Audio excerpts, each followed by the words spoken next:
How to turn off mentions notifications on Signal. Hi guys, in this video I will show you how to turn off mentions notifications on Signal. It's so easy and quick, so let's jump in. First thing, go to your Signal application and now click on your group or your conversation and click on your profile. And now click on sound and notifications and click on the second option, which is mentions, and turn off the not notify. And this is it.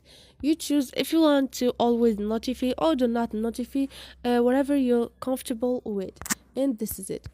So hope this video was helpful to you guys, and if you liked the video or if it was helpful, don't forget to subscribe and like.